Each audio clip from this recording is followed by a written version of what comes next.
All right, good evening, Kansas City. It is finally fight night, what we've been waiting for, a live sporting event where we actually don't know the outcome. So it's very excited. It's the only game in town, and especially for fight fans, this is going to be a very exciting night for UFC 249 in Jacksonville. And this is a Miller Lite Fight Night preview right here on the Sports Radio 810 Facebook page. My name is Stephen St. John, host of the Border Patrol. And we've got two of our very good friends of the Border Patrol and Sports Radio 810. We have James Krause, UFC fighter, UFC coach, and owner of Glory MMA and Fitness, and Megan Anderson, who is one of the rising stars in the UFC, and of course, both live and train in the greater Kansas City area. James, how you doing tonight? I am fantabulous. I'm very excited for fights, or any events at all, sporting. That would be great. So I'm stoked to watch something live on TV, and it just so happens to be my favorite sport in the world. I can't ask for a better day right now. And Megan, we all know how much you love watching the fights. You got to be bouncing off the walls, excited to watch some live fights tonight. I am so excited. You have no idea. I'm pretty sure everyone is so starved for some live sporting events, and we finally have it. I have my fridge stocked. I'm ready to go. I went grocery shopping earlier, so I don't have to leave my house until, the fights are over. Right on. So let's get right to it. We're going to have we're going to do our picks here, at least between James and Megan. And then at 6 o'clock, live on Sports Radio 810 WHP, we'll have our countdown show where we get a little bit more in depth about what we think of the fights and why you guys are picking certain fighters and what you think of the card overall. And so we encourage everyone to tune in live to Sports Radio 810 WHP at 6 o'clock for the Miller Lite Fight Night countdown show. So let's start this fight, and we're gonna basically go through the four fights that are on the ESPN prelims. And that, again, for people that maybe have always wanted to watch UFC and haven't ever taken the jump, you don't have to buy the pay-per-view. I mean, you should. It's a great card. But you've got four fights on regular ESPN to start you off, and they're really good fights. And so let's start there. And that starts at 7 o'clock. Obviously, the Uriah Hall, Jacare Souza fight is off the card. So that's replaced by Vicente Luque and Nico Price. And this has the opportunity to start things off right with what James called it, a banger to start the card off. Let's go with James first. What do you expect, and who's going to win this fight? This is one of my two picks for potential fight of the night. Man, so they've fought before, and Luque got the better. I think Luque is a much more technical striker. But man, Nico's just a guy who finds ways to win. I mean, he's won from hammer fist on his back. He's won from up kicks from his back. Like, he's just a real crafty guy. When it comes down to it, though, Luque is a crafty dude. He's been around for a long time. He's a very, very technical striker. I'm picking Luque, but what makes this fight so intriguing to me, like, Luque is not too hard to find out there. He's kind of like got that shell style that he's right in front of you. Nico is a heavy puncher. It's got everything, all the boxes checked that you would need for a potential fight of the night.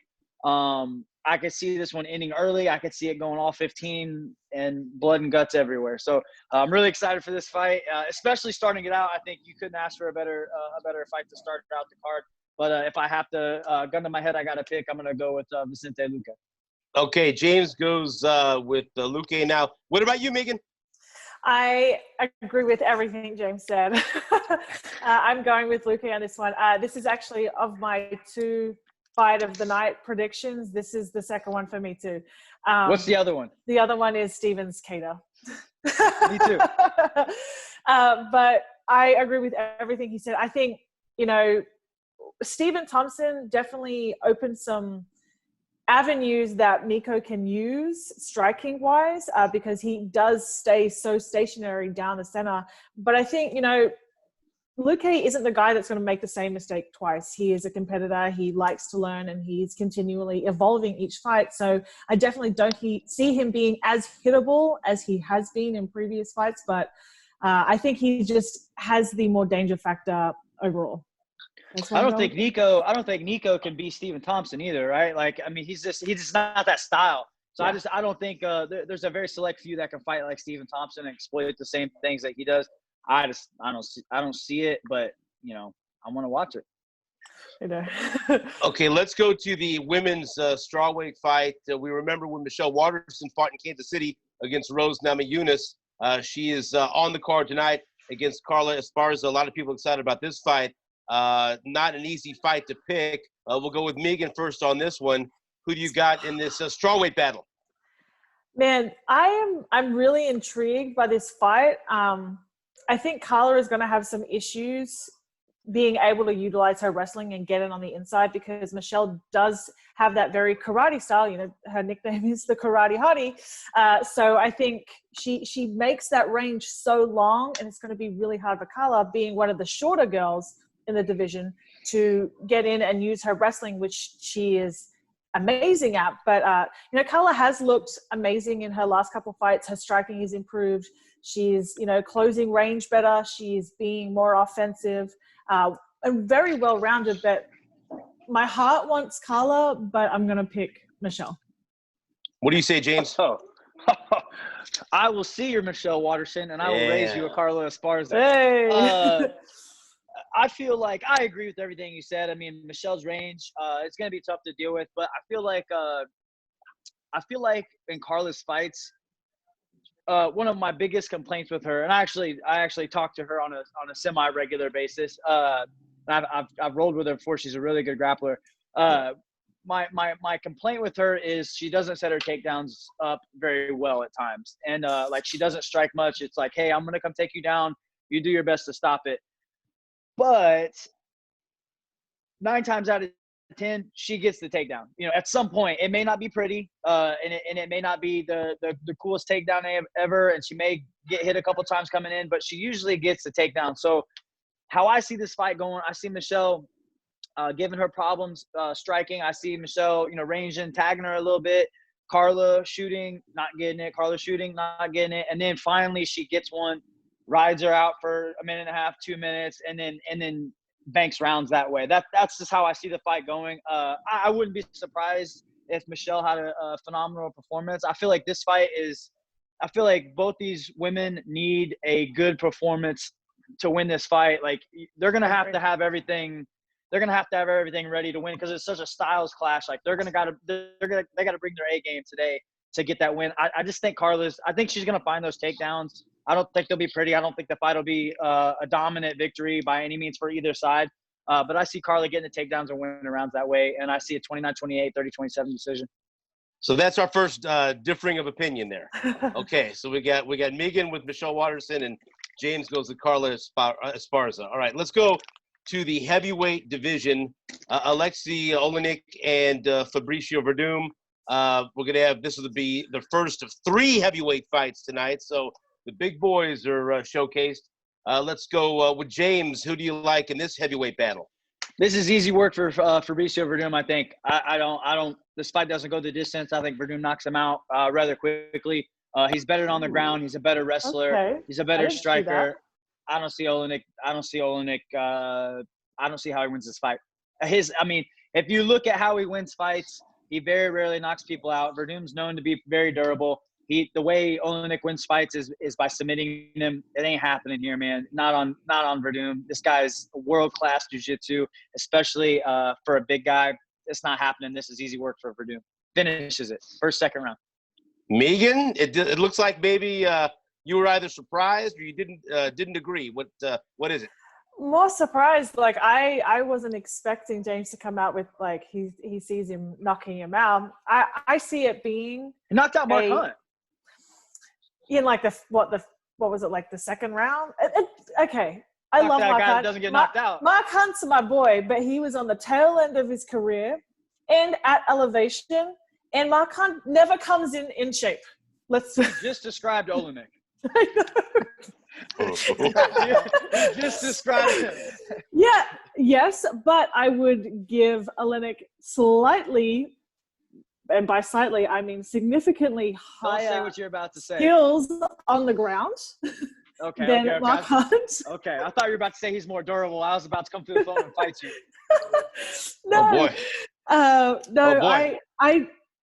I agree with you. I'm going to go with Verdum, but I'm not going to count out Olenek. He has this weird ability to win and win ugly, and it's not technical, and it doesn't work. And Do you think he finishes? I think it's going to be a decision. I think Verdum's. I'll raise the stakes on you. No. I will even take my pick as a finish over. You can take Verdum by decision. Oh. I will take Verdum by a finish. No. No, don't be scared, homie. Don't be scared. Don't be scared. No. I think this fight is possibly one of the easiest matchups for Fabricio Verdum. I think he's gonna run through Olenek. I don't think Olenek has a moment in this fight. Yeah, he does have a tendency to overcommit on his striking because it's not very good, and he rushes, and I can see him rushes. And, he has a tendency to not be a very good striker because he's not. He just swings wild overhands, trying to. But that's the thing with Olenek. You weather the storm early, you can beat him. That's what everybody has done. And that stupid Ezekiel choke ain't happening. It's not happening on Verdum. Like this is not happening. So much. It's not happening. I'm telling you guys. I feel supremely confident. This is easy work for Verdum. About the finish, I feel pretty good about that. But if he decisions him, I could see it. I think if it is a decision, clear cut 30-27, Olenek doesn't win a round. I would bet a very large sum of money on this fight, and I might. I'm not. So so officially, what's your prediction, Megan? Verdum. Okay. But I'm not picking. I'm not saying by what. You need to ride with your boy Olenek. No. Ride with your boy Olenek. That's why she seemed unsure. That's why I had to confirm the pick there. So okay, Verdum. All right. Okay, so big names to headline the prelims on ESPN. Anthony Pettis and Cowboy Cerrone. I mean, that's a fight you would normally see on a pay-per-view card, but this is a great way, again, smart of the UFC for people that just have been casual fans or may not be considering buying the pay-per-view. They're going to tune into regular ESPN and see this fight. And I think there's enough excitement and enough action on this undercard to where there's going to be people that'll make their decision for them. They want to keep watching the fights, and so they'll go right ahead on ESPN Plus and get the pay-per-view. So it's smart. But Anthony Pettis and Cowboy Cerrone coming off losses. So this is an interesting crossroads fight. And so let's start with Megan first. I think and a lot of people are going to be influenced by the way Cowboy Cerrone looked against Conor McGregor, but he's not fighting Conor McGregor tonight. And so Megan, you tell me, this maybe not too easy of a fight to pick. I was speaking I did a roundtable earlier this week with Chael and Ariel, and this fight I think benefits both of these guys at 170. The fact that they don't have to cut that weight, they're able to just kind of like train how they want, come in, fight, put on a great performance. But like you said, it's a must-win for where both of these guys are right now. And they did fight 7 years ago, and Pettis got the better of Cerrone. But I think since they've both evolved over this time, I'm going to give Pettis the advantage in his power. I think he hits a lot harder at 170 than Cerrone does, and I think he has a much more higher danger factor. So I'm going to go with Pettis on this one. For Cerrone, I think he needs to change it up. His textbook for all of his fights is he just come in, feeling out process, is a little bit of a slow starter, and he just strikes. You look at his fights that he has integrated some of his wrestling. He took Robbie Lawler down and did damage. And I actually thought he won that fight. And I really think he needs to come in with a completely different game plan because he's becoming predictable, and you can't do that against somebody who has such a dynamic style that Pettis has. So I'm going to go with Pettis.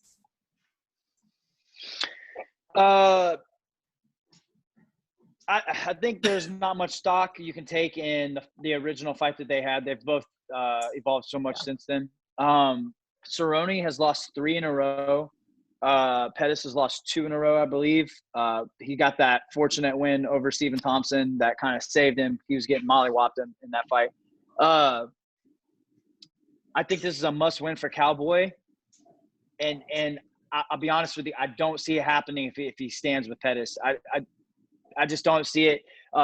Cowboy is a very, very good striker, but he's too traditional for Pettis. Anthony is a very, very dynamic and unique striker. His timing is extremely hard to get. He's one of the hardest people that I've ever sparred. Probably the most difficult. His timing changes, his hip dexterity. He does a very good job of throwing like change-ups, misdirection stuff. He's very tricky, very dangerous. I just don't see Cerrone being able to keep up with that. All that being said, I mean, the blueprint is laid to beat Anthony Pettis. Wrestle him, pressure, put him on the fence, pressure more, and he just seems to go away after a while. And Cowboys wrestling is extremely underrated, in my opinion. All that being said, I'm just not sure if he's going to do it or not. You know, I would like to tell you that if he starts getting touched up a little bit, that I think the pressure of this fight not being like a main event is in Cowboys' favor. For that, I think there's like a pressure of whenever he feels like he's in the limelight that he has to show the fans that, hey, I can strike, blah, blah, blah. But the lower, you said that the Lawler fight is the exception to this, but like the lower fights where he's fighting guys that maybe dynamic strikers, he seems to shoot. If he wrestles, I think he's got a chance to win. I think he's got a good chance to win. I don't think he's going to, though. I'm going to pick Pettis to win. Okay, so you guys agreed on every fight except for the Esparza Waterson fight. So we'll see if that continues now that we're into the main card on pay-per-view. We start off again with a heavyweight clash between Greg Hardy and Yorgan De Castro. Greg Hardy has said he's concerned about fighting in these conditions because he has asthma. Of course, we remember Inhalergate. And it seems like Yorgan De Castro is everyone's favorite pick here. And look, and it almost seems like he's setting himself up to lose. And everyone, I'm not saying everyone, but most people that tune into this fight are going to be rooting against Greg Hardy, asthma or not. And so, James, let's start there. The heavyweight fight to start the pay-per-view. Make that noise again, by the way. Yeah, right. I like that. This dude's a joke, man. He's a real nice guy. Good. He seems like a good enough guy considering his past. That's hard to believe, but I think he has a puncher's chance to win this fight, which is a really good chance for him. You know, he's got the eraser. You know, at any point in time, he can turn the light switch off. De Castro is a way better striker, in my opinion, and he's kind of an unknown coming into this. I think the low kick is going to be a massive advantage here for De Castro. I think Greg Hardy's striking abilities are very, very, very limited. He has raw power, athletic power through the roof, but I don't think he knows how to strike. He's knocking people out by athleticism. De Castro knows how to strike, and he has raw power. He can knock people out coming backwards. He can knock people out going forward, angling off. He's got a phenomenal low kick.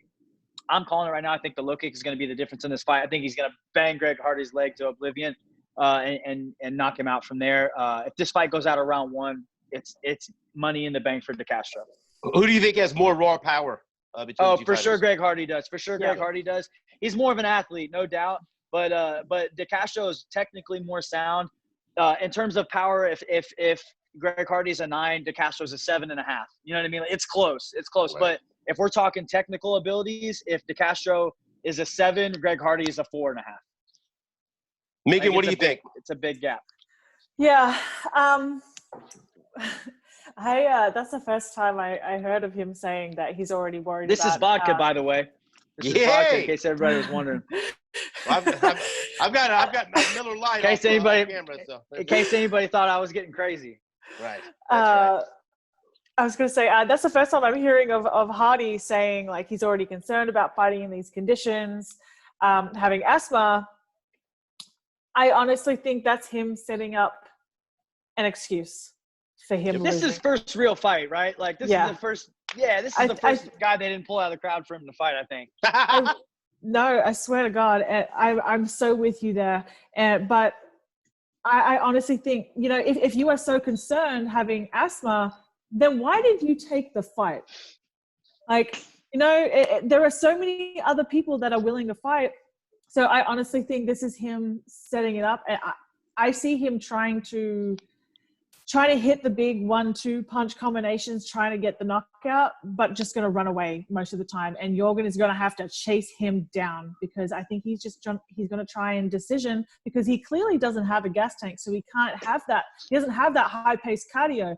And I see it being a hard task for Jorgen to be able to chase him down. But I think he has the footwork and the ability to do that, because Greg Hardy his footwork isn't the best. It's still developing. Even, he does have raw power, but I think De Castro is way better in all areas. And I just, as a fan, I want De Castro. Like, I am so annoyed that this fight is on the main card. And as a fan, I want Jorgen De Castro to go out and knock him out, so we can finally stop talking about Greg Hardy. If they're going to put it on the pay-per-view, let's have a highlight reel knockout to excite everyone. This is not going to decision, right? No. I mean, there's no way. No way. I'm going to be really upset. I'd be surprised if it went to the second round. I'd be surprised, I think. I'm going to go out on a limb and say De Castro stops the fight by low kicks. Okay. Kicks. I see Greg like just giving up and just folding from low kicks. Won't be the first time. No. All right. So this next fight's very interesting, because when Megan was on the show on the Border Patrol this week, she had this picked as her fight of the night. And then we're watching the weigh-ins, and then Jeremy Stephens weighs in 4.5 pounds over. And so the fight was in doubt, but they moved ahead. The catch weight at 150.5 pounds, and Stephens has to give up 30% of his purse to have the fight go on. Before I get your picks, so what about 4.5 pounds over for Jeremy Stephens and the advantage that this provides? James and Megan, please. Go ahead, Megan.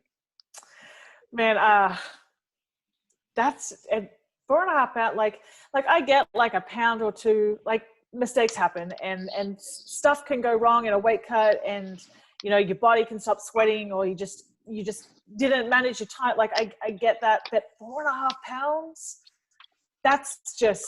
But we had to see this coming, though, right? Given the circumstances, so bad. Like somebody Everybody else, do that. Yeah, I get that, but I just think Stephens has been doing this for a very long time, and this couple times. He's been around the block a couple times, but I just don't think that this should have happened from somebody like him. Like, he's a professional. He's been doing this for the same amount of time that you have, and you don't make these mistakes. But they happen, and I actually think it benefits him a lot, because he's a big guy at that division. He packs a punch. He's got that one punch clean knockout power. So I actually think it definitely helps him in this scenario. Are you picking Stephens? No. No, I thought we were talking about I know, but it's right. But it did seem like the lead up was, and that's why Stephens is going to win. And so, I don't want him to win. Well, go ahead and make go ahead and make your pick then. I'm going with Calvin Kattar. I'm going with Calvin Kattar. I think this is such an intriguing fight, because you have someone in Stephens who is a power puncher, who is extremely athletic.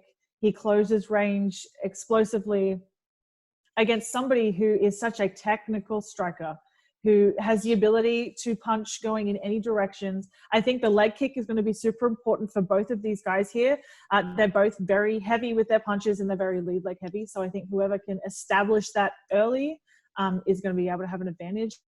And I think for Kattar is he needs to just constantly cut those small angles as Stephens comes in. He's got there's some height and reach, a little bit of height and reach discrepancy there. So, and Calvin Kattar for sure fights way longer than Stephens does. So I think if he can just like slide out of those punches and counter him, it's going to be, I see Kattar finishing Stephens. Really? Oh. Get out of here. Get out of here. Write that down. Megan. Stop. Hold on. Whoa. What's going on here? I cannot believe you just said that. What's going on right now? Get out of here. You're wrong. what? Oh my gosh, you're so wrong. The pick I like, he's not finishing him. Get out of here. No, I'm gonna you're in my the freezer. from the peanut gallery. You're in the freezer. Okay. Okay. I was Yeah. gonna pick Cater, but I feel like my Midwest guy, Jeremy Stevens, is being attacked here. So I gotta go to bat for him. Bro, this guy is a savage. He's as savage as they come. Agree. Cater ain't finishing him. It ain't happening. Not in 3 rounds, 5 maybe. I have Cater winning, but I think it's a close fight. And I'm telling you, for me, it's a toss up. Like I think Stevens is a slugger. He's knocked out some of the best in the business. And Cater he's a more technical striker, no doubt. But I think Stevens puts that vet, that pressure. Yep. And the late in the fight where he just starts walking people down. I'm taking Cater, but he ain't finishing Jeremy Stevens. I don't see it. Not a snowball's chance. No way. Not a chance. No way at all. So neither one of you think the 4.5 pounds is going to be enough of an advantage for Stevens to win the fight? Cater's a big featherweight. They both are. They both. You know what? I'll pick Stevens. Let's go. I'll just do it. Let's go. Whoa. Let's go. I'm tired. I'm tired of people dissing on the Midwest. Let's go. You think you can come over here from Australia and start talking about our guy? All right, I got you. I just like the fact that James had an umbrella and Megan had a jar of peanuts as It's props. Peppa. Where's it at? Peppa the pig as the My as daughter. the My props. daughter is upset about it now. Well, trust me. Oh no, is she mad? Is she mad because you? She's Is she mad because you? I took her umbrella. Yeah. Oh, I thought she was mad because you picked Stevens. I didn't know if she was mad because it would Probably. Cater to win. So, okay. Oh boy, back to the heavyweights. Francis Ngannou and Jairzinho Rosenstrike. Here we go. Ray Rosenstrike asked for it. He called him out in the octagon, and so he gets his wish. This is going to be fun. What about Francis Ngannou and Rosenstrike? James? I'm gonna go Rosenstrike. Why not? Yeah. My mind is telling me to pick Francis just because it's raw power. It's like one and done. He's obviously more of an athlete. This is similar to the Greg Hardy DeCastro. Like I feel like Rosenstrike is a more technical striker. Francis is a more powerful striker, but the gap isn't as near as big in my opinion. I want Rosenstrike to win. I think having a new face at heavyweight would be good. My brain's telling me to pick Francis. My heart's telling me to pick Rosenstrike. I'm gonna go with Rosenstrike just on a whim. It's a 50-50 fight to me. Megan? I feel so. This one for me, it's a toss-em. Like I can't really put I think I'm gonna go with Ngannou just for the raw power. But if the same thing happens, like the Ngannou versus Derek Lewis fight, it won't. I'm going to lose my mind because Rosenstrike won't let it happen. The most boringest fight that you can ever watch is heavyweights that go the distance. Rosenstrike won't let it happen. You There's have no way. all of that raw power and no one gets dropped. That's just not fair. Yeah. Come on, guys. Life isn't fair, Megan. Damn it. So I'm going to go with Ngannou, but I wouldn't be surprised if Rosenstrike wins. So tough fight to call, but you guys are split there. All right, now we get into the 2 title fights. And again, thanks to Miller Lite for the Miller Lite Fight Night preview. You're not just drinking a great tasting light beer, you're having yourself some Miller time. Celebrate responsibly, and that's what I'll be doing. I will have a few Miller Lights by the time we get to the co-main. Well, hey, I'm celebrating. Yes. It's the damn fight. I'm just kidding. You want me to lie and tell you I'm drinking water all night? Incorrect. Let's Henry Cejudo. And see, now I get chastised for being a Henry Cejudo fan because everyone thinks all of his attempts to be a heel he comes off like a dork, which is fine. Whatever. He does. He is. There's no. And he is. But in the octagon, he's pretty damn good. Yeah. Dominic Cruz. It's been 3.5 years since he lost to Cody Garbrandt, and what's happened with Cody Garbrandt since then might minimize that loss, make that loss look worse. But Cody Garbrandt was fantastic that night. That was a hell of a performance. And so, you never know what to expect from a fighter that hasn't fought in 3.5 years. So, Co-Main, Cejudo, Krause, Megan, what do you think? I agree with you. Like, it's hard to kind of prepare for somebody who has been out of the cage for so long. And there are so many things, like people always talk about cage rust and all of that stuff. But I think if anyone is a poster boy for proving that ring rust isn't a thing, it's Dominic Cruz. He has come off from lengthy layoffs before and come back and won the title.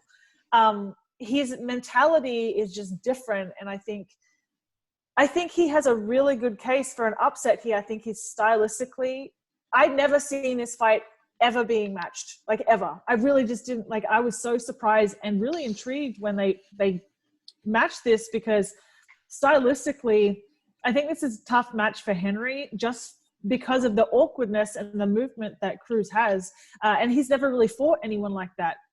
I would say the closest would be maybe TJ. And even then, like, TJ and Cruz are slightly different in how they move. Like, TJ's. But he didn't get the time in with him either, though. You know what I mean? Yeah. Like, ended it quick.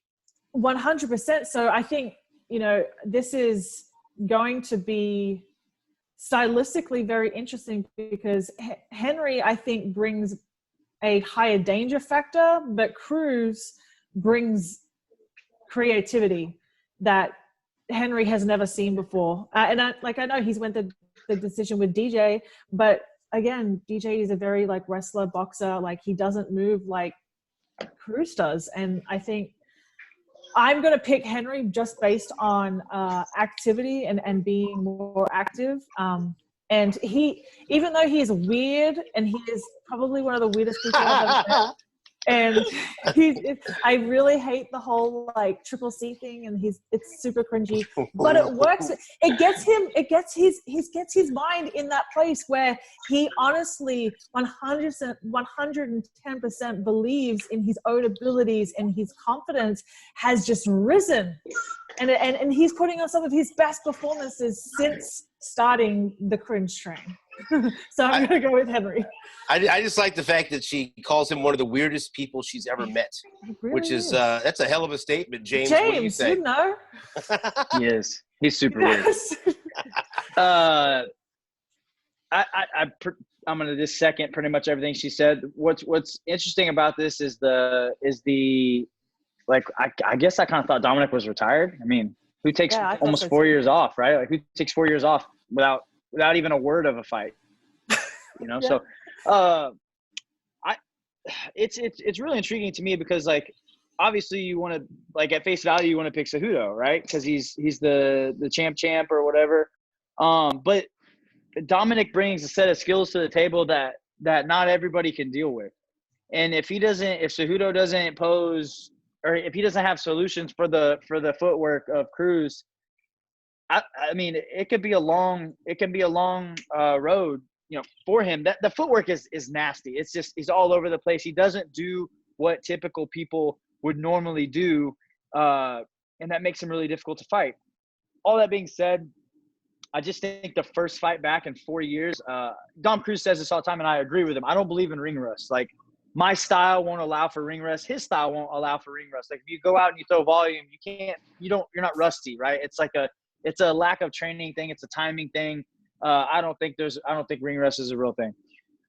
But to jump in against somebody like Cejudo after 4 years off, like, you just can't replace and replicate that style, not the style, but you can't find a partner for him to say, like, oh, I'm fighting Cejudo, he's this good. You just, unless you put Cejudo in there every day to train with, like, it's just too big of a jump, in my opinion, for the time off. Like, I think he's going to come back and he's going to do good. I think the fight's going to be really competitive.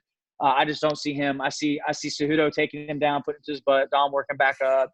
I don't see him being able to deal with the level jump, from Cody and Cejudo. I think Cejudo makes quick work of Cody. And it's too big of a gap for him to cover with 4 years off, in my opinion. All right, the main event, the interim lightweight championship, El Kukui, Tony Ferguson takes on Justin Gaethje, and it's sometimes you look at a fight and you say to yourself, I don't see how this is going to be any good.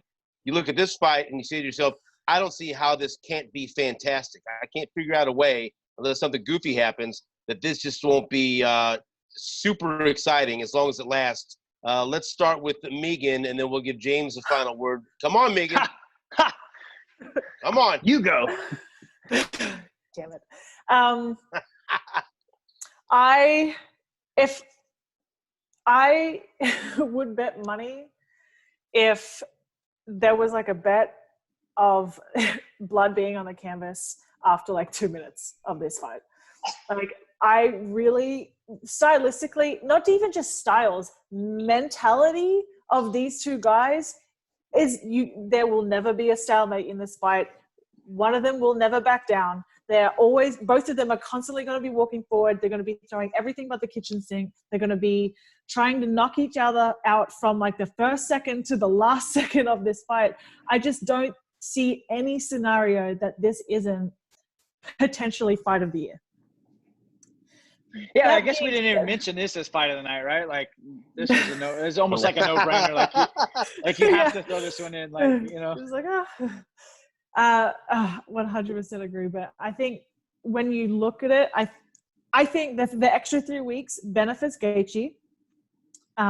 Because I know he was training for that fight just in case, but like training for a fight that you don't actually have and then only knowing on like 2 weeks notice, it's very different to having those having those extra 3 weeks is going to make the fight closer than what I originally thought it was going to be.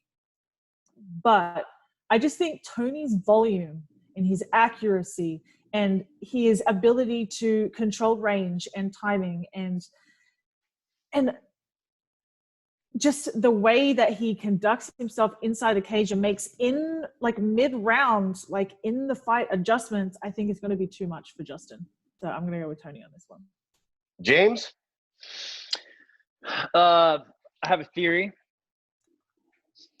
And it's like the typical, no, you got to pick. And I will. Give me time. Let me play this out. Inside of 2 rounds, I think Gaethje's going to win. If this fight ends within 2 rounds, I think Gaethje's going to clip him. I think he's got 10 minutes to clip him. He said that himself. Did he? I didn't hear that. He's like, I've got a good 2 rounds in me. So inside of 10 minutes, if this was a 10-minute fight, I would pick Justin Gaethje. I would pick him. But Justin slows. He always seems to be like a zombie, right? Like, he's always dangerous. He kind of just walks at you, and he's still dangerous. He can still hurt you. But Tony doesn't get tired, like, at all. Not even a little bit. Yeah. So I think it's I think as the fight plays out, Tony will take over. I can't bank on Gaethje winning by knockout, even though Tony's been clipped a couple times. I have to go with Tony Ferguson. If my gun to my head, I got to pick Tony Ferguson. See, I worry about that because Tony is so confident in his chin that he's the type of guy that will let Justin cleanly hit him with that right hand just to see what happens. Which, like, a lot of X factors to play here. Don't do that. Like, don't bet on that. No, don't. James Krause, Megan Anderson, thank you for being the special guests for the Miller Lite Fight Night preview on Sports Radio 810 Facebook Live. And we can't wait to watch UFC 249. And I'll talk to you on Sports Radio 810 WHB for our countdown show at 6 o'clock. Megan, James, thank you so much for the time. Let's go. Thanks for having us. That's right. Fight Night is here. Grab your Miller Lite on Sports Radio 810 WHB.